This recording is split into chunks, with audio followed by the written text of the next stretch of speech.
है और दूसरी 50 रुपए की क्यों? राइट। इट्स नॉट रैंडम दोस्त, इसके पीछे एक इनविजिबल हैंड काम करता है। बिल्कुल। आज हम उसी अदृश्य हाथ के सीक्रेट को डिकोड करेंगे। एग्जैक्टली। और ये सिर्फ प्रोडक्ट्स के बारे में नहीं है। ओह, लेबर मार्केट में आपकी फ्यूचर सैलरी कैसे डिसाइड होगी, ये भी इसी लॉजिक पर बेस्ड है। It's a very powerful concept. तो तैयार हो जाओ इकोनॉमिक्स के सबसे फंडामेंटल, सबसे कूल कॉन्सेप्ट को समझने के लिए। एंड हे, अगर आप चाहते हैं कि ऐसे माइंड ब्लोइंग कॉन्सेप्ट्स आप तक पहुंचते रहें, तो जल्दी से सब्सक्राइब बटन दबा दो, लाइक ठोको और नोटिफिकेशन बेल को ऑन कर लो, so you don't miss a thing. Okay, let's unpack this. आज के हमारे सफर का मैप कुछ ऐसा है। राइट। सबसे पहले हम समझेंगे कि मार्केट इक्विलिब्रियम आखिर होता क्या है, वो परफेक्ट बैलेंस पॉइंट। फिर हम देखेंगे कि जब मार्केट में बैलेंस नहीं होता, यानी एक्सेस डिमांड और एक्सेस सप्लाई की सिचुएशन होती है, तो क्या होता है। इसके बाद हम दो सिनारियोज में मार्केट इक्विलिब्रियम को देखेंगे। पहला, जब मार्केट में फर्म्स का नंबर फिक्स्ड हो, और दूसरा, जब free entry and exit allowed हो। बहुत इंटरेस्टिंग है। एंड फाइनली हम रियल वर्ल्ड एप्लीकेशंस देखेंगे, जैसे प्राइस सीलिंग और प्राइस फ्लोर, जहां गवर्नमेंट मार्केट में इंटरवीन करती है। Perfect plan. तो चलो शुरू करते हैं। Topic 1, equilibrium, excess demand, excess supply. Broad micro theme, understanding the core of market dynamics. चलिए शुरू करते हैं। Let's do it. What is market equilibrium? Okay. तो सबसे पहले ये मार्केट इक्विलिब्रियम है क्या चीज?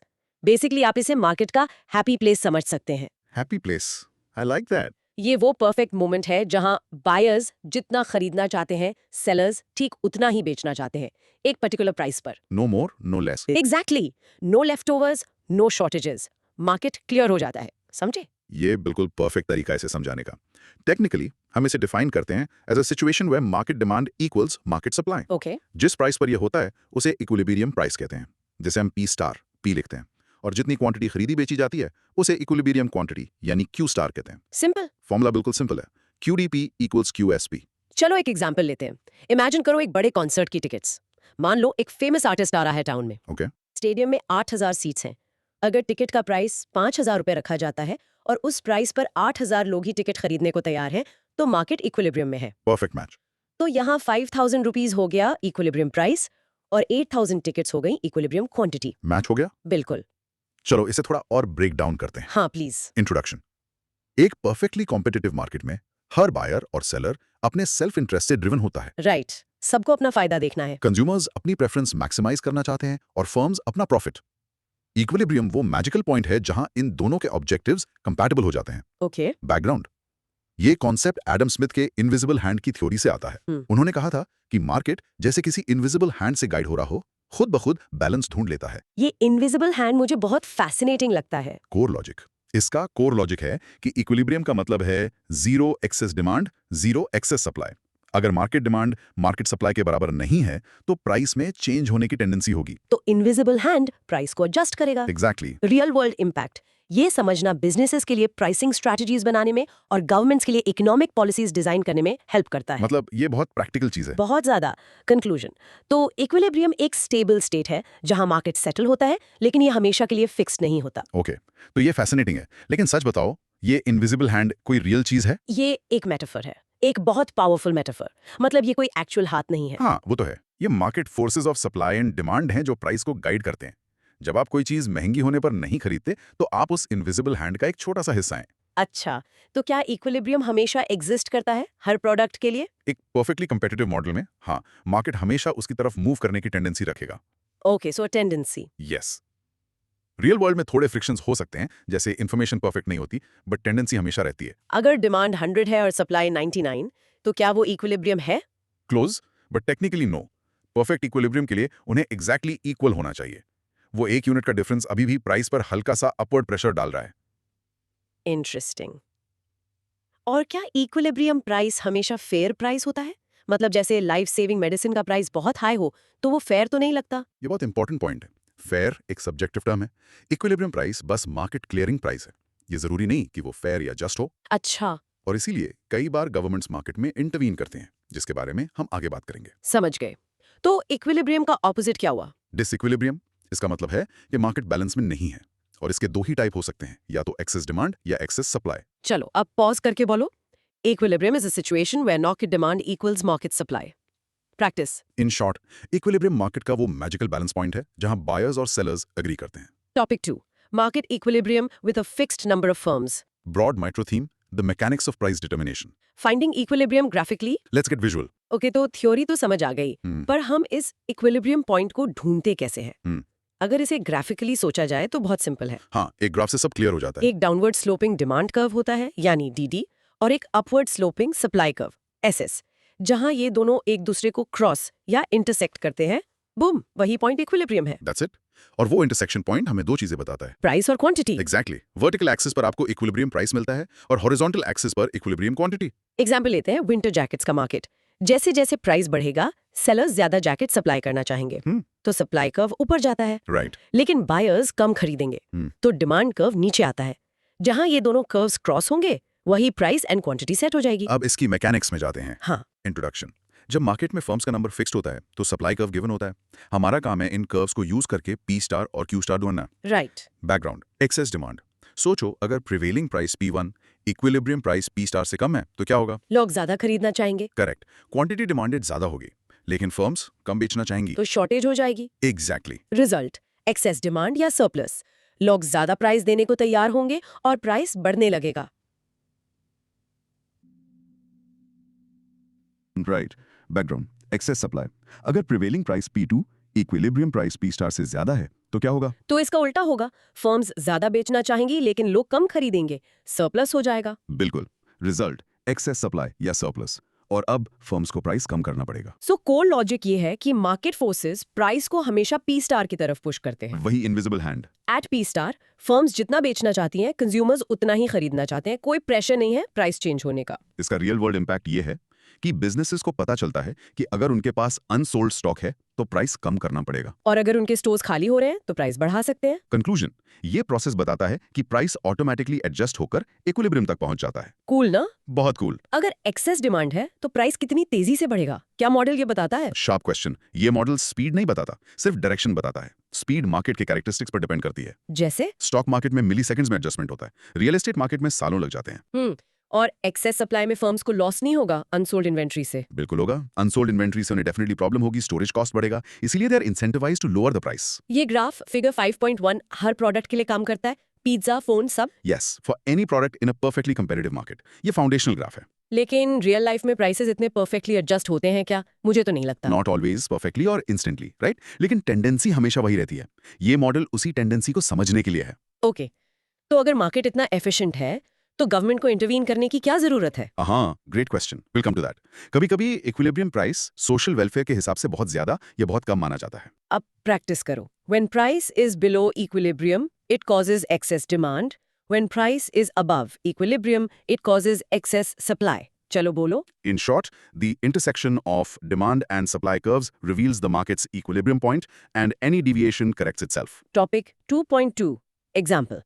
Market for wheat. Let's do some math. चलो थोड़ा मैथ करते हैं, डरो मत, इट्स इजी। मान लो व्हीट के मार्केट की डिमांड इक्वेशन है QD equals 200P Okay, simple. और सप्लाई इक्वेशन है QS equals 120 plus P। तो equilibrium कैसे निकालें? हमारा गोल्डन रूल, इक्विलिब्रियम पे QD equals QS, so 200P equals 120 plus P। Right. इसे रीअरेंज करते हैं तो 2P equals 80, मतलब P स्टार 40 हो गया। Equilibrium price is ₹40 per kg Simple.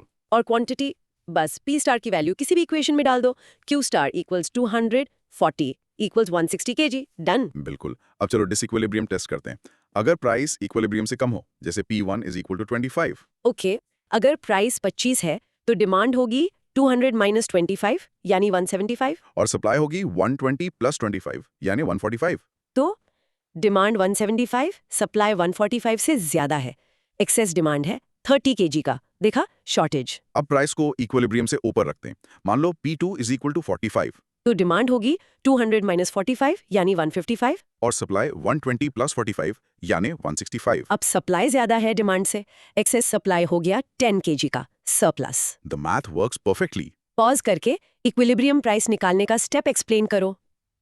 Set demand equal to supply. In short, simple equations can precisely model market behavior and predict equilibrium outcomes. Topic 2.3 Wage determination in labor market. This is a great application. ये goods market का उल्टा है। यहाँ हम यानी house holds labour supply करते हैं और फर्म्स लेबर डिमांड करती हैं। और प्राइस ऑफ लेबर क्या है? Wage rate. बिल्कुल। The wage rate is determined at the intersection of the demand and supply curves of labour.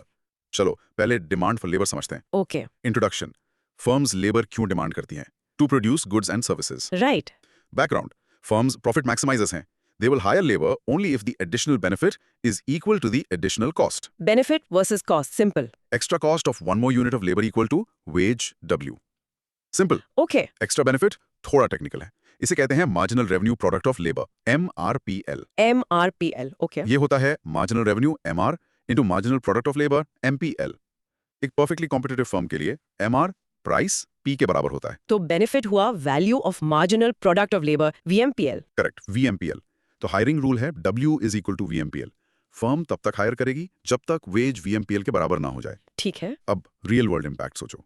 Law of diminishing marginal product के कारण MPL घटता है जब आप ज्यादा लेबर हायर करते हो. मतलब हर नया वर्कर थोड़ा कम प्रोडक्टिव होता है. हाँ, इसलिए VMPL भी घटता है. इसका मतलब फर्म कम वेज पर ज्यादा लेबर हायर करेगी और ज्यादा वेज पर कम. इसलिए demand curve for labour downward sloping है. अब आते हैं सप्लाई ऑफ लेबर पर. Introduction. Labour supply house hold से आती है और ये एक चॉइस है इनकम और लेजर के बीच में. Work versus free time. Core logic. जब वेज रेट बढ़ता है तो दो इफेक्ट्स होते हैं. पहला, सब्स्टिट्यूशन इफेक्ट. ओके. लेजर महंगा हो जाता है, अपॉर्चुनिटी कॉस्ट बढ़ जाती है, तो लोग कम लेजर और ज्यादा काम करना चाहेंगे. ठीक है. दूसरा है इनकम इफेक्ट. आपकी परचेजिंग पावर बढ़ जाती है, आप ज्यादा लेजर अफोर्ड कर सकते हैं, इसलिए शायद कम काम करना चाहें. तो कौन सा इफेक्ट जीतता है? At low wages substitution effect dominate करता है, इसलिए सप्लाई कर्व अपवर्ड स्लोपिंग होता है. पर हाई वेजेस पर? At very high wages income effect dominate कर सकता है, जिससे बैकवर्ड बेंडिंग सप्लाई कर्व बन जाता है. लेकिन market supply curve generally upward sloping ही होता है. तो कंक्लूजन ये है कि इक्विलिब्रियम वेज W स्टार वहां होता है जहां demand for labour supply of labour के बराबर हो. प्रिसाइसली. तो अगर मेरी प्रोडक्टिविटी यानी MPL बढ़ जाए तो क्या मेरी वेज बढ़ सकती है? According to this theory, yes. Higher MPL का मतलब है हायर VMPL, तो फर्म आपको ज्यादा पे करने को विलिंग होगी. What is this backward bending supply curve? ये अजीब नहीं है? अजीब लगता है, पर होता है. इसका मतलब है कि एक पर्सन इतना रिच हो गया है कि they prefer more free time over more money. Like a CEO या सक्सेसफुल डॉक्टर. एग्जैक्टली. तो मिनिमम वेज लॉज इस मॉडल में कैसे फिट होते हैं? Great question. मिनिमम वेज एक तरह का प्राइस फ्लोर है, जिसे हम आगे डिस्कस करेंगे. ये इस इक्विलिब्रियम में एक इंटरवेंशन है. अगर प्रोडक्ट का प्राइस बढ़ जाए तो लेबर की डिमांड पे क्या फर्क पड़ेगा? VMPL equals to P into MPL. अगर P बढ़ेगा तो VMPL बढ़ेगा. फर्म्स सेम वेज पर ज्यादा लेबर डिमांड करेंगी. डिमांड कर्व राइट शिफ्ट होगा. क्या ये मॉडल सब जॉब्स के लिए अप्लाई होता है? डॉक्टर्स, इंजीनियर्स, सब? ये एक फाउंडेशनल मॉडल है. रियल वर्ल्ड लेबर मार्केट्स में और भी कॉम्प्लेक्सिटीज हैं, but this is the basic principle. Let's practice the hiring rule. बोलो, a firm hires labor up to the point where the wage equals the value of marginal product of labor, W equals VMPL. In short, the labor market works on the same principles of demand and supply, with wages acting as the price. Topic 3. Shifts in demand and supply. Fixed firms. Broad micro theme, how equilibrium changes. Demand shift. Let's see how things change. जब demand curve move होता है right या left तो equilibrium point भी shift हो जाता है. सोचो, अचानक सबको एक ही टाइप का स्नीकर चाहिए. राइट, एक राइटवर्ड शिफ्ट यानी इंक्रीज इन डिमांड. इसका कॉज क्या हो सकता है? कंज्यूमर इनकम बढ़ना या टेस्ट चेंज होना? इफेक्ट फिगर 5.2a देखो. डिमांड कर्व DD0 से DD2 शिफ्ट होता है. ओल्ड प्राइस P0 पर अब एक्सेस डिमांड है. मतलब प्राइस बढ़ेगा. हाँ, new equilibrium point G. Equilibrium price increase होता है P2 P0 और इक्विलिब्रियम क्वांटिटी भी इंक्रीज होती है Q2 Q0. एग्जाम्पल, अगर लोगों की सैलरी बढ़ जाए तो वो ज्यादा क्लोथ्स खरीदेंगे, डिमांड बढ़ेगी, प्राइस भी, क्वांटिटी भी. अब उल्टा सोचते हैं, लेफ्टवर्ड शिफ्ट यानी decrease in demand. Cause income कम होना या टेस्ट चेंज होना. इफेक्ट फिगर 5.2b में डिमांड कर्व DD0 से DD1 शिफ्ट होता है. ओल्ड प्राइस P0 पर अब एक्सेस सप्लाई है. तो प्राइस घटेगा. Correct. New equilibrium point F. Equilibrium price decrease होता है P1 P0 और इक्विलिब्रियम क्वांटिटी भी डिक्रीज होती है Q1 Q0. तो डिमांड शिफ्ट में प्राइस और क्वांटिटी सेम डायरेक्शन में मूव करते हैं. Exactly. That's a key takeaway. Rightward shift equals price up, quantity up. Leftward shift equals price down, quantity down. Practice this rule. When the demand curve shifts right, both equilibrium price and quantity increase. In short, a shift in demand pulls both equilibrium price and quantity in the same direction. Topic 3.2. Supply shift. अब supply की बारी. अब सोचो कि supply curve shift हो रहा है. मान लो टेक्नोलॉजी बेटर हो गई और फोन बनाना सस्ता हो गया. एक राइटवर्ड शिफ्ट इन सप्लाई यानी इंक्रीज इन सप्लाई. इसका कॉज हो सकता है बेटर टेक्नोलॉजी या इनपुट प्राइसेस कम होना. इफेक्ट फिगर 5.3b में सप्लाई कर्व SS0 से SS1 शिफ्ट होता है. ओल्ड प्राइस P0 पर अब एक्सेस सप्लाई है. प्राइस घटेगा. Right. New equilibrium point F. Equilibrium price decrease होता है P1 P0, लेकिन इक्विलिब्रियम क्वांटिटी इंक्रीज होती है Q1 Q0, प्राइस कम क्वांटिटी ज्यादा। अब उल्टा देखते हैं, लेफ्टवर्ड शिफ्ट इन सप्लाई यानी decrease in supply. Cause input prices बढ़ना, जैसे पेट्रोल महंगा हो गया या bad weather for crops. Effect figure 5.3a में सप्लाई कर्व SS0 से SS2 शिफ्ट होता है। ओल्ड प्राइस P0 पर अब एक्सेस डिमांड है, प्राइस बढ़ेगा। और new equilibrium point G, equilibrium price increase होता है P2 P0, लेकिन इक्विलिब्रियम क्वांटिटी डिक्रीज होती है Q2 Q0, प्राइस ज्यादा क्वांटिटी कम। तो सप्लाई शिफ्ट में प्राइस और क्वांटिटी ऑपोजिट डायरेक्शंस में मूव करते हैं। बिल्कुल, that's the rule here. Rightward shift price down quantity up, leftward shift price up quantity down. Now practice the supply rule. When the supply curve shifts right, equilibrium price decreases and quantity increases. In short, a shift in supply pushes equilibrium price and quantity in opposite directions. Topic 3.3 Simultaneous shifts. The real world. Real world में चीजें complex होती हैं। क्या हो अगर demand और supply दोनों एक साथ शिफ्ट हो जाए? Good question. जैसे फेस्टिव सीजन में स्वीट्स की डिमांड भी बढ़ती है और बहुत सारी नई शॉप्स भी खुल जाती हैं। तो डिमांड भी rightward shift और सप्लाई भी rightward shift. चलो इसे टेबल 5.1 से समझते हैं। Case 1, both shift rightward. Demand increase, supply increase. ऐसे में क्वांटिटी इनवेरिएबली इंक्रीजेस, क्वांटिटी तो बढ़ेगी ही। पर प्राइस का क्या होगा? It depends on the magnitude. अगर डिमांड ज्यादा बढ़ी, प्राइस बढ़ेगा। अगर सप्लाई ज्यादा बढ़ी, प्राइस घटेगा। अगर बराबर बढ़े, प्राइस सेम रहेगा। Ambiguous है। ठीक है। Case 2 both shift leftward, demand down, supply down. यहाँ क्वांटिटी इनवेरिएबली डिक्रीजेस, पर प्राइस अगेन एम्बिग्यूअस है। Okay. Case 3 supply shifts leftward, demand shifts rightward, demand up, supply down. इस केस में प्राइस इनवेरिएबली इंक्रीजेस, प्राइस तो बढ़ेगा ही, पर quantity ambiguous है। और last case 4 supply shifts rightward, demand shifts leftward, demand down, supply up. Price invariably decreases, लेकिन quantity ambiguous है। ये थोड़ा कंफ्यूजिंग है, इसको याद कैसे रखें? Just draw the graphs. एक छोटा शिफ्ट और एक बड़ा शिफ्ट बनाकर देखो, सब क्लियर हो जाएगा। Let's try one. When both demand and supply increase, quantity will definitely increase, but the effect on price is uncertain. इसे 2-3 बार रिपीट करो। In short, when both curves shift, one variable, price or quantity, is certain to change in a specific direction, while the other's fate depends on the strength of the shifts. Topic 4. Market equilibrium with free entry and exit. Broad micro theme, the long run perspective. The implication of free entry and exit. Okay, the game changes now. अब game change करते हैं। मान लो कोई भी firm market में आ सकती है और कोई भी छोड़ के जा सकती है। No barriers. This single assumption has a huge implication. In the long run, no firm can earn supernormal profit. Supernormal profit नहीं। Nahi. The equilibrium price will always be equal to the minimum average cost, min AC, of the firms. Wow. पर क्यों? सोचो, अगर firm सुपरनॉर्मल profit यानी price min AC कमा रहे हैं, तो नई फर्म्स अट्रैक्ट होंगी। हाँ, सबको प्रॉफिट चाहिए। New firms enter, market supply increases यानी शिफ्ट्स राइट, प्राइस फॉल्स। अच्छा। ये प्रोसेस तब तक चलेगा जब तक प्राइस गिरकर min AC के बराबर ना हो जाए। अब प्रॉफिट नॉर्मल है तो और फर्म्स नहीं आएंगी। और अगर लॉस हो रहा हो तो? अगर firms loss price min AC कर रही हैं, तो कुछ फर्म्स एग्जिट कर जाएंगी। मार्केट छोड़ देंगी? Firms exit, market supply decreases यानी शिफ्ट्स लेफ्ट, प्राइस राइजेस। ये तब तक चलेगा जब तक प्राइस बढ़कर min AC तक ना पहुंच जाए। तो कंक्लूजन ये है कि लॉन्ग रन इक्विलिब्रियम प्राइस हमेशा P = min AC पर लॉक्ड रहता है, एक हॉरिजॉन्टल प्राइस लाइन। करेक्ट। और इक्विलिब्रियम क्वांटिटी वहां डिटरमिन होती है जहां मार्केट डिमांड कर्व इस हॉरिजॉन्टल प्राइस लाइन को इंटरसेक्ट करता है। तो लॉन्ग रन में सब फर्म जीरो प्रॉफिट पे काम करती हैं? Zero economic profit, not zero accounting profit. Normal profit का मतलब है कि वो अपने सारे कॉस्ट कवर कर रही हैं, including the opportunity cost of the entrepreneurs time and capital. मतलब एक डिसेंट सिचुएशन है। It's a sustainable situation. ये min AC हर फर्म के लिए सेम होता है। ये मॉडल आइडेंटिकल फर्म्स अज्यूम करता है, तो हाँ। तो equilibrium number of firms N0 कैसे निकालेंगे? Simple, total market quantity Q0 को एक फर्म की क्वांटिटी Q0F से डिवाइड कर दो।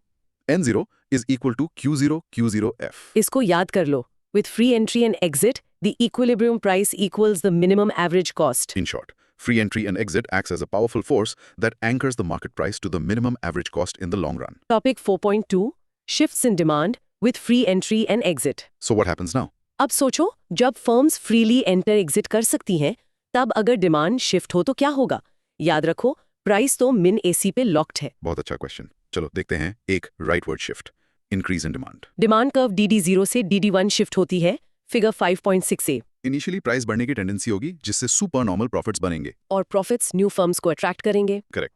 Market response, new firms enter, supply बढ़ेगी। कब तक? जब तक प्राइस वापस P0 = min AC पर ना आ जाए। तो new equilibrium point F, price वापस P0 पर आ जाएगा, लेकिन इक्विलिब्रियम क्वांटिटी बढ़ जाएगी Q1 Q0 और नंबर ऑफ फर्म्स भी बढ़ जाएगा N1 N0। अब देखते हैं एक leftward shift, decrease in demand. Demand curve DD0 से DD2 शिफ्ट होती है। फिगर 5.6b, इनिशियली प्राइस गिरने लगेगा जिससे लॉसेस होंगे। मार्केट रिस्पॉन्स, लॉसेस की वजह से कुछ फर्म्स एग्जिट कर जाएंगी, सप्लाई घटेगी। न्यू इक्विलिब्रियम, प्राइस वापस P0 इक्वल्स मिन AC पर आ जाएगा, लेकिन इक्विलिब्रियम क्वांटिटी कम हो जाएगी, Q2 Q0, और नंबर ऑफ फर्म्स भी कम हो जाएगा, N2 N0। वाओ, तो यहाँ प्राइस चेंज नहीं होता लॉन्ग रन में, correct. In the long run with free entry, a demand shift का पूरा इम्पैक्ट क्वांटिटी और नंबर ऑफ फर्म्स एब्जॉर्ब कर लेते हैं। प्राइस स्टेबल रहता है मिन AC पर। प्रैक्टिस करो।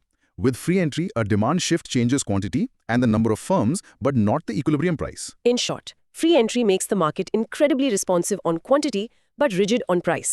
Topic 5. Applications. Government intervention. Broad micro theme, when markets aren't left alone, Price ceiling. a very relevant topic. Price ceiling मतलब प्राइस की ऊपरी सीमा।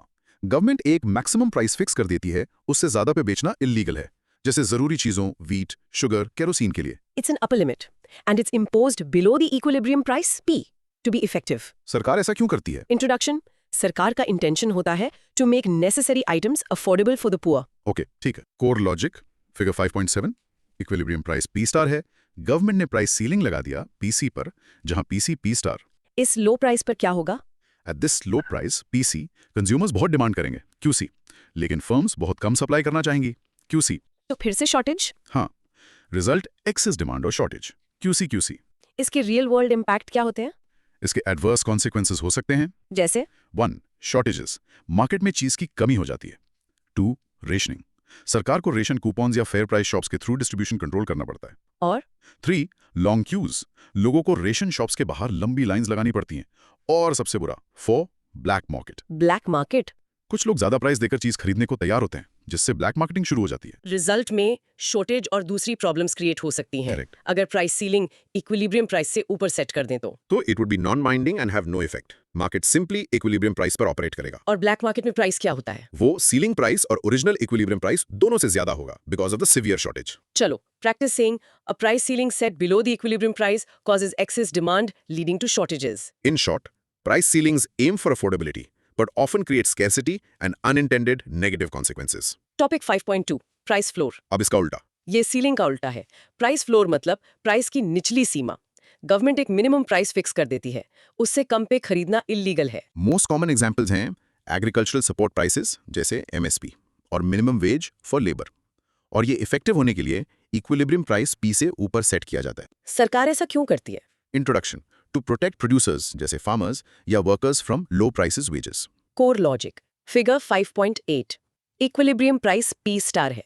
गवर्नमेंट ने प्राइस फ्लोर लगा दिया PF पर, जहां PF P स्टार। इस हाई प्राइस पे क्या होगा? फर्म्स बहुत सप्लाई करना चाहेंगी QF, लेकिन कंज्यूमर्स बहुत कम खरीदना चाहेंगे QF। तो इस बार सरप्लस हो जाएगा। करेक्ट। रिजल्ट एक्सेस सप्लाई और सरप्लस QF। इसका रियल वर्ल्ड इम्पैक्ट क्या है? जैसे एग्रीकल्चरल सपोर्ट में मार्केट में अनाज का सरप्लस हो जाता है। To prevent the price from falling, the government has to buy the surplus at the guaranteed price PF। इससे बहुत बड़े बफर स्टॉक्स बन जाते हैं।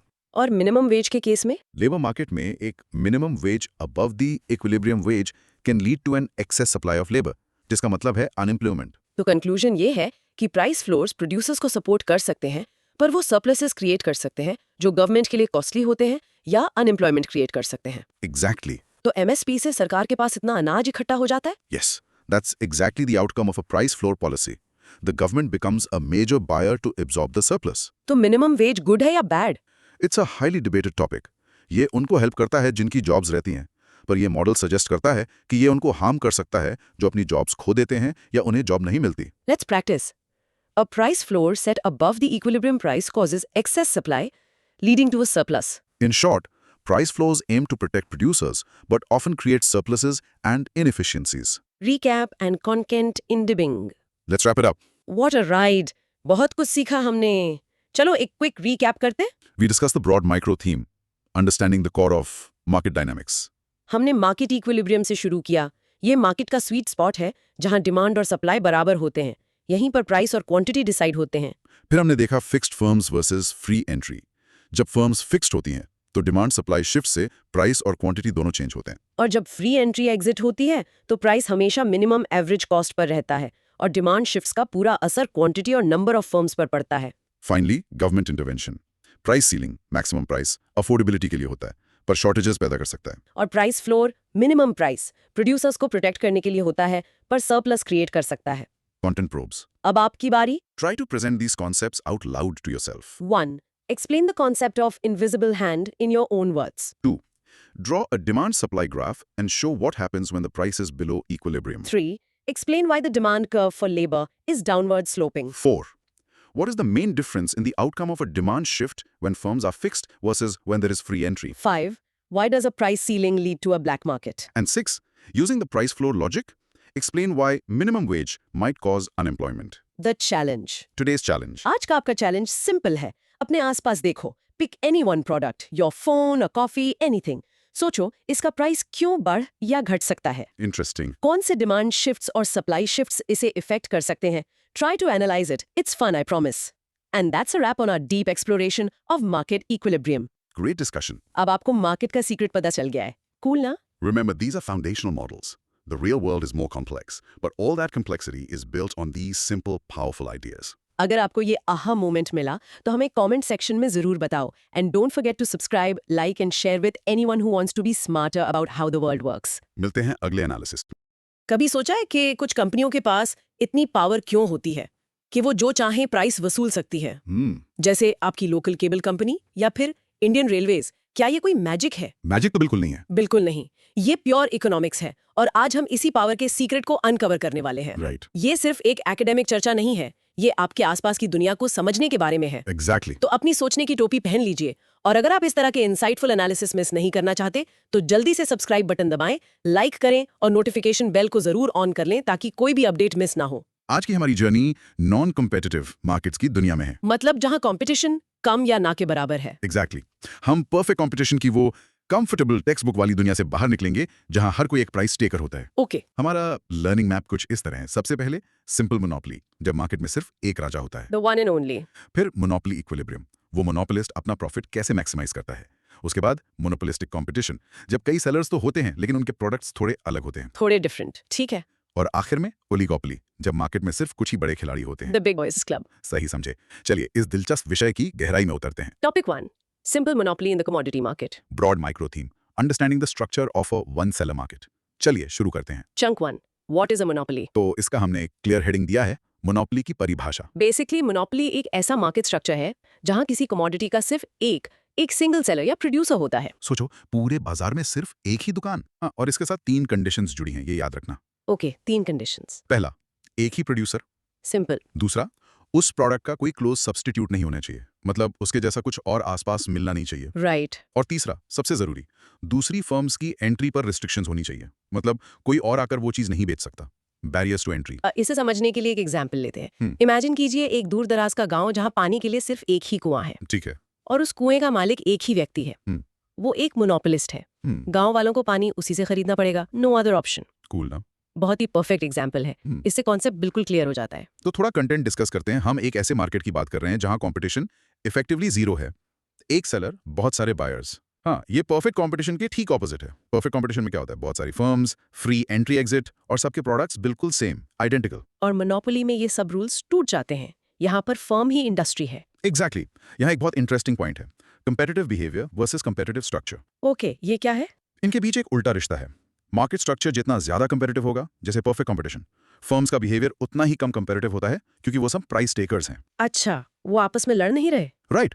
और मार्केट स्ट्रक्चर जितना कम कंपेटिटिव होगा, जैसे मोनोपोली, फर्म का बिहेवियर उतना ज्यादा कंपेटिटिव या प्रेडेटरी हो सकता है। इंटरेस्टिंग।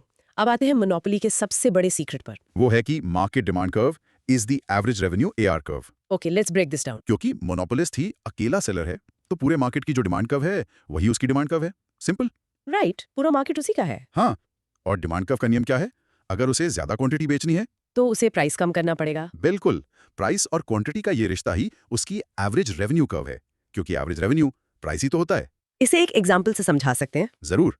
मान लीजिए मार्केट की डिमांड इक्वेशन है Q = 22P है।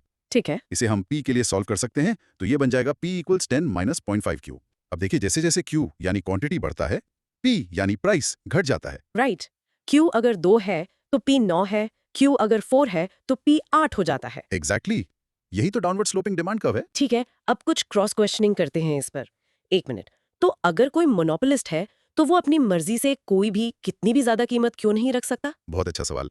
ये सबसे कॉमन मिसकंसेप्शन है। वो ऐसा इसलिए नहीं कर सकता क्योंकि वो मार्केट डिमांड कर्व से बंधा हुआ है। मतलब कंज्यूमर से बंधा हुआ है। एग्जैक्टली अगर वो प्राइस बहुत ज्यादा बढ़ा देगा तो लोग खरीदना बंद कर देंगे या बहुत कम खरीदेंगे। जी। Quantity sold will fall. उसे कीमत और बेची जाने वाली मात्रा के बीच एक बैलेंस, एक स्वीट स्पॉट खोजना होगा। समझे? हाँ, समझ गई। तो क्या हम कह सकते हैं कि एक मोनोपोलिस्ट एक प्राइस मेकर है, प्राइस टेकर नहीं? बिल्कुल। यही तो फंडामेंटल डिफरेंस है। परफेक्ट कंपटीशन में फर्म एक प्राइस टेकर होती है, मार्केट जो प्राइस तय करता है उसे मानना पड़ता है। लेकिन मोनोपोलिस्ट मार्केट में सप्लाई को कंट्रोल करके प्राइस तय करता है।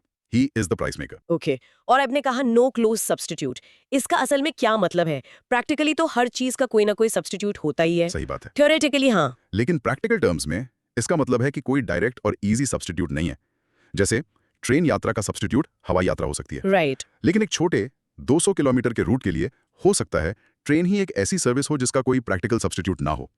उस स्पेसिफिक कॉन्टेक्स्ट में वो एक मोनोपोली है। Got it. और एंट्री पर रिस्ट्रिक्शंस कैसे लगाई जा सकती हैं? What are these barriers? कई तारीखों से हो सकता है सरकार से मिला कोई पेटेंट हो या लाइसेंस, जैसे टेलीकॉम स्पेक्ट्रम, या फिर कोई यूनिक टेक्नोलॉजी या ट्रेड सीक्रेट हो जो किसी और के पास नहीं है। कोको कोला का फॉर्मूला जैसा। एग्जैक्टली या फिर प्रोडक्शन के लिए जरूरी किसी नेचुरल रिसोर्स पर पूरा कंट्रोल हो, जैसे डीबीएस का डायमंड्स पर था। इंटरेस्टिंग। तो आखिरी सवाल इस सेक्शन का, परफेक्ट कंपटीशन और मोनोपोली में मुख्य अंतर क्या सिर्फ नंबर ऑफ फर्म्स है? नंबर ऑफ फर्म्स एक बहुत बड़ा अंतर है, नो डाउट, लेकिन असली शक्ति और लॉन्ग लास्टिंग मोनोपोली की शक्ति बैरियर्स टू एंट्री और नेचर ऑफ द प्रोडक्ट से आती है। बिना एंट्री बैरियर्स के कोई भी मोनोपोली लंबे समय तक नहीं टिक सकती। जैसे ही वो प्रॉफिट कमाएगी, कोई और मार्केट में आ जाएगा। परफेक्ट। चलो एक प्रैक्टिस क्यू करते हैं। Now pause and practice saying, for a monopoly firm the market demand curve is it's average revenue curve. In short, monopoly मतलब एक सलाह, कोई क्लोज सब्स्टिट्यूट नहीं और नई फर्म्स के लिए एंट्री बंद। सिंपल है। चलिए अब आगे बढ़ते हैं। Topic 2, revenue curves and their relationships. Broad micro theme, how a monopolist earns money. Okay. Chunk 2, total, average and marginal revenue. इसका हमारा टाइटल है टोटल, एवरेज और मार्जिनल रेवेन्यू को समझना। Okay, let's unpack this. Total revenue TR है कुल कमाई, यानी price into quantity. Simple enough. हाँ। एवरेज रेवेन्यू एआर है पर यूनिट कमाई, टीआर डिवाइडेड बाय क्वांटिटी। तो ये प्राइस के बराबर ही हो गया। बिल्कुल। एआर कर्व ही डिमांड कर्व है, जैसा हमने अभी डिस्कस किया। और फिर आता है marginal revenue, MR. Right, MR. ये है एक एक्स्ट्रा यूनिट बेचने से हुई एडिशनल कमाई। करेक्ट। और यहाँ एक की पॉइंट है जिसे हमेशा याद रखना है। मोनोपोली में एमआर हमेशा एआर यानी प्राइस से कम होता है, ऑलवेज। हमेशा। क्यों? हम उस पर आएंगे, पहले एक एग्जांपल देखते हैं। ओके, चलिए उसी P is equal to 10 minus 0.5 Q वाले एग्जाम्पल को देखते हैं। ठीक है। जब क्वांटिटी Q 1 से 2 होती है तो प्राइस 9.5 से 9 हो जाता है। ठीक है। हाँ, इक्वेशन के हिसाब से। टोटल रेवेन्यू TR पहले यूनिट पर 9.5 था।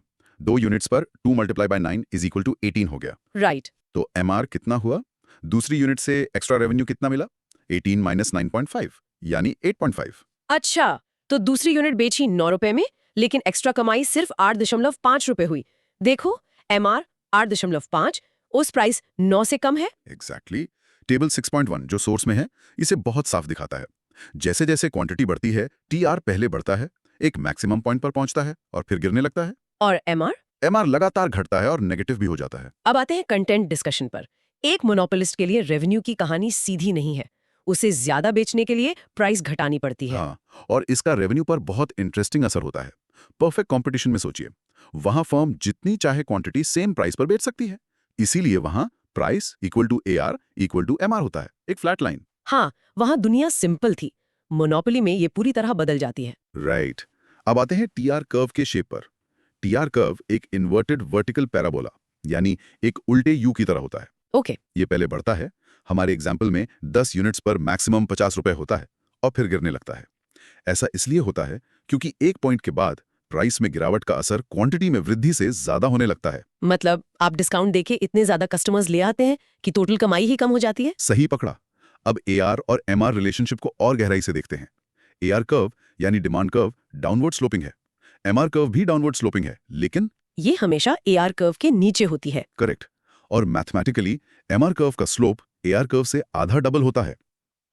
अगर AR कर्व स्ट्रेट लाइन है तो MR कर्व उसके स्टार्टिंग पॉइंट से शुरू होगी और X एक्सिस को उसके हाफवे पॉइंट पर कट करेगी। Wow, that's a very precise relationship. हाँ, और अब सबसे शानदार कनेक्शन MR और प्राइस इलास्टिसिटी ऑफ डिमांड के बीच। इलास्टिसिटी मतलब प्राइस चेंज होने पर डिमांड कितनी चेंज होती है। बिल्कुल। जब तक MR पॉजिटिव है, डिमांड इलास्टिक होती है, यानी इलास्टिसिटी 1 से ज्यादा है। लोग प्राइस के प्रति सेंसिटिव हैं। ओके जब MR 0 होता है उस पॉइंट पर डिमांड यूनिटरी इलास्टिक होती है। इलास्टिसिटी एग्जैक्टली 1 होती है। और जब MR नेगेटिव हो जाता है? डिमांड इनइलास्टिक हो जाती है। इलास्टिसिटी 1 से कम, मतलब लोग प्राइस चेंजेस पर ज्यादा रिएक्ट नहीं कर रहे हैं और एक समझदार मोनोपोलिस्ट हमेशा इलास्टिक रेंज में ही ऑपरेट करेगा। चलिए इस पर कुछ क्रॉस क्वेश्चंस। पहला, MR AR से कम क्यों होता है? ये थोड़ा सा कंफ्यूजिंग है। इसे ऐसे सोचो, आप एक मोनोपोलिस्ट हैं, आप 10 फोन 1000 रुपए के बेच रहे हैं। ओके आपको 11वां फोन बेचना है, ओके उसके लिए आपको प्राइस कम करके 990 करना पड़ता है। तो 11वां फोन से आपको 990 रुपए मिले, लेकिन जो पहले 1000 लोग 1000 देने को तैयार थे, उनसे भी अब 990 ही मिलेंगे। एग्जैक्टली उन 10 फोन्स पर आपको 10 रुपए पर फोन का नुकसान हुआ, यानी 100 रुपए का नुकसान।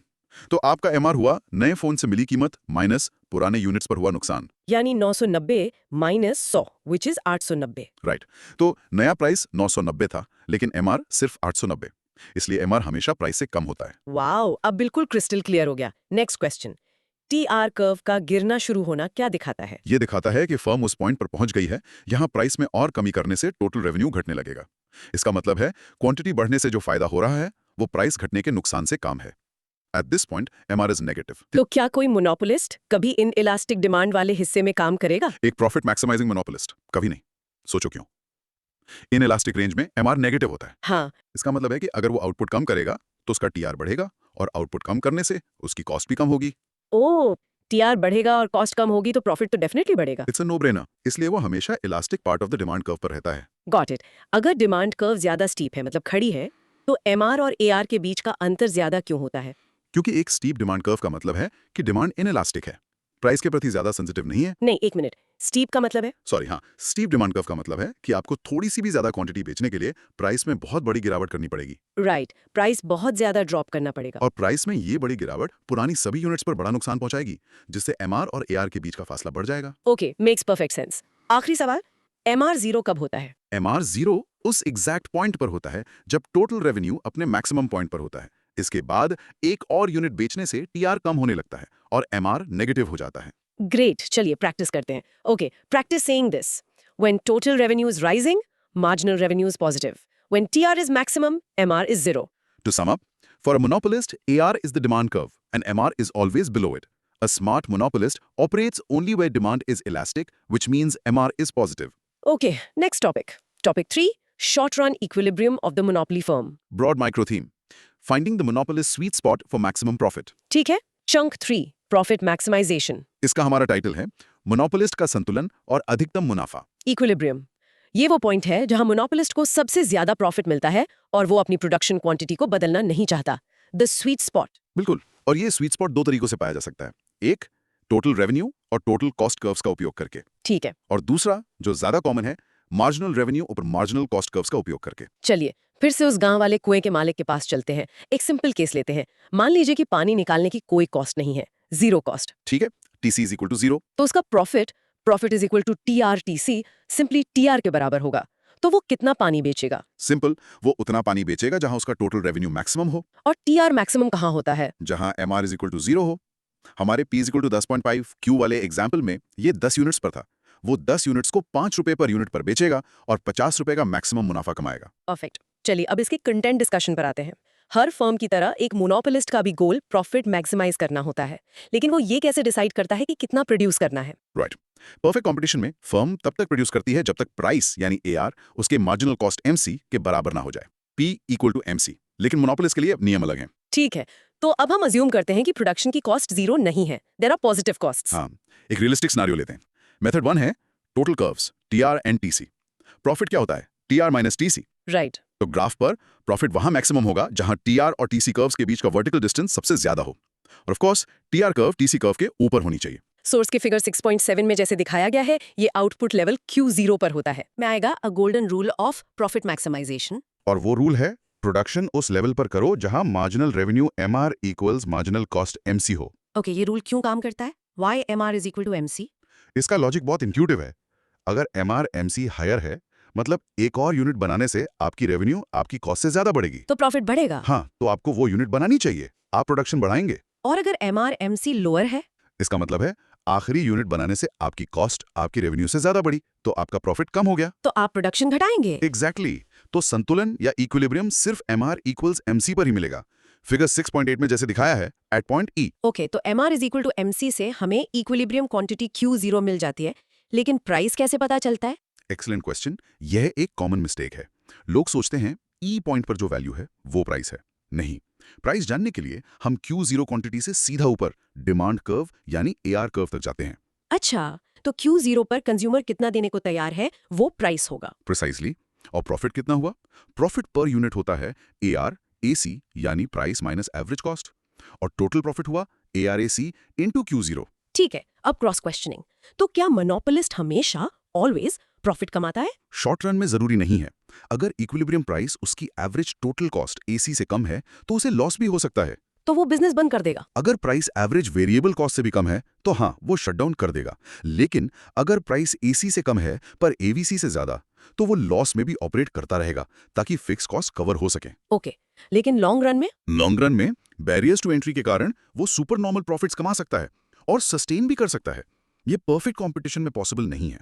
सवाल नंबर 2, परफेक्ट कंपटीशन की तुलना में मोनोपोली का परिणाम समाज के लिए बेहतर है या बदतर? स्टैंडर्ड इकोनॉमिक एनालिसिस के अनुसार बदतर। मोनोपोली में क्वांटिटी कम QC के बजाय Q0 और प्राइस ज्यादा PC के बजाय P0 होता है। ये कंज्यूमर सरप्लस को कम करता है और एक डेड वेट लॉस क्रिएट करता है। लेकिन क्या मोनोपोली के कुछ फायदे भी हो सकते हैं? सोर्स में कुछ क्रिटिकल व्यूज का जिक्र है। हाँ, ये जोसेफ शूम्पीगर जैसे इकोनॉमिस्ट का आर्गुमेंट है। उनका कहना था कि मोनोपोली से होने वाले बड़े प्रॉफिट्स R&D यानी रिसर्च एंड डेवलपमेंट में इन्वेस्ट किए जा सकते हैं। जिससे इनोवेशन हो, हाँ, जिससे बेहतर प्रोडक्ट्स या लोअर प्रोडक्शन कॉस्ट्स हो सकती हैं। ठीक है। एक छोटी कंपैरेटिव फर्म जो सिर्फ नॉर्मल प्रॉफिट कमा रही है, उसके पास R&D के लिए फंड्स नहीं होते, तो ये एक ट्रेड ऑफ है। ठीक है, next question. MR is equal to MC की शर्त के अलावा क्या कोई और शर्त भी है इक्विलिब्रियम के लिए? हाँ, एक दूसरी शर्त है। उस पॉइंट पर MC कर्व MR कर्व को नीचे से काट रही हो, यानी MC शुड बी राइजिंग। ये क्यों जरूरी है? ये सुनिश्चित करता है कि ये प्रॉफिट मैक्सिमाइजेशन का पॉइंट है, मिनिमाइजेशन का नहीं। अगर MC गिन रही होती तो वो एक प्रॉफिट मिनिमाइजिंग पॉइंट हो सकता था। Got it. आखिरी सवाल, लॉन्ग रन में मोनोपोली फर्म का प्रॉफिट शून्य क्यों नहीं होता जैसा परफेक्ट कंपटीशन में होता है? सिंपल जवाब, barriers to entry. Long run में भी नई फर्म्स मार्केट में एंटर नहीं कर सकती हैं। No entry, no new competition, no erosion of profits. Simple is that. Perfect. चलो प्रैक्टिस करें। The monopolist's equilibrium is where MR equals MC and the price is found on the demand curve. In a nutshell, a monopolist finds its profit maximizing output by setting MR equals MC. This generally leads to a lower quantity and a higher price compared to perfect competition. चलिए अब हम आखिरी हिस्से में चलते हैं। Topic 4, Other non-perfectly competitive markets. Broad micro theme, exploring the middle ground between monopoly and perfect competition. Chunk 4, Monopolistic competition. इसका title monopolistic competition, कई विक्रेता अलग उत्पाद। ये एक मजेदार मार्केट स्ट्रक्चर है। इसमें फर्म्स बहुत सारी होती हैं, परफेक्ट कंपटीशन की तरह, और एंट्री एग्जिट भी फ्री होती है। लेकिन उनके प्रोडक्ट्स होमोजेनियस नहीं होते, they are differentiated. Product differentiation मतलब प्रोडक्ट्स की ब्रांडिंग, पैकेजिंग, क्वालिटी या स्वाद में थोड़े अलग होते हैं, उनमें कुछ यूनिक होता है। इसका सबसे अच्छा एग्जाम्पल है आई थिंक बिस्किट का बाजार। ओरियो, पार्ले जी, ब्रिटानिया, सनफीस्ट सब बिस्किट हैं, लेकिन सब एक दूसरे से अलग है। बिल्कुल सही। या फिर साबुन, शैम्पू, टूथपेस्ट, रेस्टोरेंट्स का बाजार, ये सब मोनोपोलिस्टिक कंपटीशन के परफेक्ट एग्जांपल्स हैं। तो डिस्कशन पर आते हैं। अब हम एक ऐसे मार्केट में हैं जो परफेक्ट कंपटीशन और मोनोपोली का एक हाइब्रिड जैसा लगता है। हाँ, यहाँ कंपटीशन भी है और हर फर्म के पास अपने प्रोडक्ट को लेकर एक छोटी सी मोनोपोली भी है। तो इसकी डिमांड कर्व कैसी होगी? क्योंकि हर फर्म का प्रोडक्ट थोड़ा अलग है, उसकी अपनी एक डाउनवर्ड स्लोपिंग डिमांड कर्व होती है। लोग उसके ब्रांड के लिए थोड़ा एक्स्ट्रा पे करने को तैयार होते हैं। लेकिन ये मोनोपोली की डिमांड कर्व से ज्यादा इलास्टिक यानी फ्लैटर होती है, क्योंकि बहुत सारे क्लोज सब्स्टिट्यूट्स अवेलेबल हैं। अगर ओरियो महंगा हो गया तो लोग क्रीम बिस्किट के लिए ब्रिटानिया पर शिफ्ट हो सकते हैं। एग्जैक्टली। अब आते हैं शॉर्ट रन इक्विलिब्रियम पर। शॉर्ट रन में फर्म का इक्विलिब्रियम ठीक एक मोनोपोलिस्ट की तरह होता है। वो MR इक्वल टू MC पर प्रोड्यूस करती है और सुपर नॉर्मल प्रॉफिट कमा सकती है। ओके, शॉर्ट रन में तो पार्टी है। पर लॉन्ग रन में हियर्स द ट्विस्ट। अगर फर्म्स शॉर्ट रन में सुपर नॉर्मल प्रॉफिट कमा रही हैं तो क्या होगा? नई फर्म्स अट्रैक्ट होंगी क्योंकि एंट्री फ्री है। बिल्कुल, नई बिस्किट कंपनीज मार्केट में आ जाएंगी। नई फर्म्स के आने से पुरानी फर्म्स के कस्टमर्स बढ़ जाएंगे, उनकी डिमांड कम हो जाएगी, डिमांड कर्व लेफ्ट में शिफ्ट हो जाएगी। हाँ, और ये प्रोसेस तब तक चलेगा जब तक प्रॉफिट जीरो यानी नॉर्मल प्रॉफिट ना हो जाए। लॉन्ग रन में सुपर नॉर्मल प्रॉफिट गायब हो जाता है। वाह, तो ये परफेक्ट कंपटीशन जैसा ही हो गया लॉन्ग रन में। प्रॉफिट के मामले में हाँ, लेकिन दो बड़े अंतर हैं।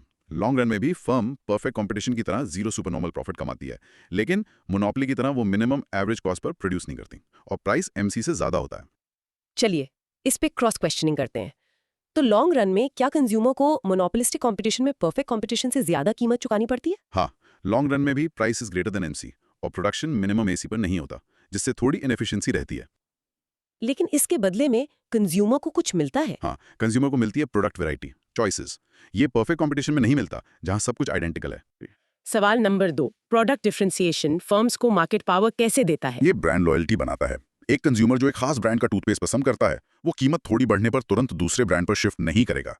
ये फर्म को कीमत पर थोड़ा सा कंट्रोल, थोड़ी सी पावर देता है। Got it. तीसरा सवाल, ये मैं पहले भी पूछने वाली थी, अगर लॉन्ग रन में प्रॉफिट जीरो ही होना है तो फर्म्स इस मार्केट में क्यों आती है? देखिए, जीरो इकोनॉमिक प्रॉफिट का मतलब है नॉर्मल प्रॉफिट। इसका मतलब है कि फर्म इतना कमा रही है कि वो अपने सभी कॉस्ट्स को कवर कर सके। ओके। इसमें एंटरप्रेन्योर के टाइम और मनी की अपॉर्चुनिटी कॉस्ट भी शामिल है। So it's still a viable business. वो बस extra ordinary super normal profit नहीं कमा रही। ठीक है, तो इसका मतलब है कि मोनोपोलिस्टिक कंपटीशन में हमेशा एक्सेस कैपेसिटी होती है। एग्जैक्टली क्योंकि फर्म्स लॉन्ग रन में मिनिमम एसी पॉइंट पर प्रोड्यूस नहीं करती हैं, वो उससे पहले डाउनवर्ड स्लोपिंग हिस्से पर प्रोड्यूस करती हैं। इसका मतलब वो आइडियल आउटपुट लेवल से कम प्रोडक्शन कर रही हैं। जैसे आपने कहा था कि रेस्टोरेंट्स में अक्सर कुछ टेबल खाली रहती हैं, ये एक्सेस कैपेसिटी है। Perfect example. आखिरी सवाल, शॉर्ट रन में लॉस होने पर क्या होता है? प्रोसेस रिवर्स हो जाता है। अगर फर्म्स को लॉस हो रहा है तो कुछ फर्म्स मार्केट से एग्जिट कर जाएंगी। ओके, इससे जो बची हुई फर्म्स हैं उनके लिए डिमांड बढ़ेगी, उनकी डिमांड कर्व राइट में शिफ्ट होगी और लॉस खत्म हो जाएगा और वो वापस नॉर्मल प्रॉफिट पर आ जाएंगी। एक्सीलेंट। चलिए प्रैक्टिस करते हैं। Let's practice. In monopolistic competition, firms earn zero supernormal profit in the long run due to free entry. So monopolistic competition is defined by many firms, differentiated products and free entry, leading to zero supernormal profits in the long run. Okay, आखिरी chunk, chunk 5, Oligopoly. जिसका title है oligopoly, कुछ बड़े खिलाड़ियों का खेल। Oligopoly वो market structure है जहां कुछ ही सेलर्स होते हैं। Few is the keyword here. अगर सिर्फ दो हों तो उसे डुओपोली कहते हैं। ठीक है। यहाँ सबसे जरूरी बात है फर्म्स के बीच इंटरडिपेंडेंस, आपसी निर्भरता। एक फर्म का एक्शन जैसे प्राइस बदलना दूसरी फर्म्स पर सीधा असर डालता है और वो रिएक्ट करती हैं। It's like a chess game. Exactly. इसका एग्जांपल, इंडिया में टेलीकॉम इंडस्ट्री, जियो, एयरटेल, वी, या फिर सॉफ्ट ड्रिंक्स जहां बस कोक और पेप्सी का राज है, या एयरलाइंस का बाजार, ये सब ओलिगोपोली के क्लासिक एग्जांपल्स हैं। परफेक्ट। अब हम एक ऐसे मार्केट में हैं जहां कुछ बड़ी फर्म्स का दबदबा है और उनके बीच की स्ट्रेटेजिक इंटरेक्शन ही सब कुछ तय करती है। क्योंकि फर्म्स कम है, हर फर्म मार्केट का एक बड़ा हिस्सा कंट्रोल करती है, इसलिए वो प्राइस मेकर्स हैं। हाँ, लेकिन उनकी शक्ति दूसरी फर्म्स की रिएक्शंस पर निर्भर करती है। यहाँ पर फर्म बिहेवियर को समझना बहुत कॉम्प्लेक्स है। तो ओलिगोपोली में फर्म्स कैसे बिहेव करती हैं? इसके दो एक्सट्रीम्स हैं। एक कलूजन यानी सांठ-गांठ। हाथ मिला लो। हाँ, फर्म्स एक साथ मिलकर एक कार्टेल बना सकती हैं। ये कार्टेल एक जॉइंट मोनोपोली की तरह काम करता है। वो मिलकर प्रोडक्शन कम करते हैं और प्राइस बढ़ा देते हैं ताकि कलेक्टिव प्रॉफिट मैक्सिमाइज हो सके। जैसे ओपेक, ऑयल प्रोड्यूसिंग कंट्रीज का कार्टेल। बिल्कुल। और दूसरा एक्सट्रीम है कंपटीशन। लड़ो। हाँ, फर्म्स एक दूसरे से कम्पीट कर सकती हैं। वो प्राइस वॉर छेड़ सकते हैं, जहां हर फर्म दूसरी से कम कीमत रखने की कोशिश करती है। जैसे टेलीकॉम इंडस्ट्री में हुआ था जब जियो आया। एग्जैक्टली। और ये प्राइस तब तक गिर सकता है जब तक वो मार्जिनल कॉस्ट के बराबर ना हो जाए। ये परफेक्ट कंपटीशन का आउटकम है। तो असल दुनिया में क्या होता है, कोलूजन या कंपटीशन? असल दुनिया में ओलिगोपोली का इक्विलिब्रियम इन दोनों एक्सट्रीम्स के बीच कहीं होता है। कार्टेल्स बनाना अक्सर मुश्किल और ज्यादातर देशों में गैरकानूनी होता है और प्राइस वॉर सभी के लिए नुकसानदायक होता है। ठीक है, अब इस पर कुछ क्रॉस क्वेश्चंस। कार्टेल बनाना मुश्किल क्यों होता है? क्योंकि हर फर्म के पास चीट करने का इंसेंटिव होता है। एक तरफ से ये प्रिजनर्स डिलेमा जैसा है। ओके। अगर कार्टेल एक हाई प्राइस तय करता है तो कोई एक फर्म चुपके से अपनी कीमत थोड़ी कम करके ज्यादा मार्केट शेयर हासिल करने की कोशिश कर सकती है। और अगर सब ऐसा सोचने लगे तो कार्टेल टूट जाता है। ट्रस्ट बहुत जरूरी है और बिजनेस में ट्रस्ट मुश्किल होता है। Got it. तो ओलिगोपोली में कीमतें स्थिर या स्टेबल क्यों रहती हैं? सोर्स में प्राइसेस बीइंग रिजिड का जिक्र है। ये एक बहुत ही इंटरेस्टिंग ऑब्जर्वेशन है जिसे किंग्ड डिमांड कर्व मॉडल से समझाया जाता है। बेसिकली फर्म्स को डर होता है। कैसा डर?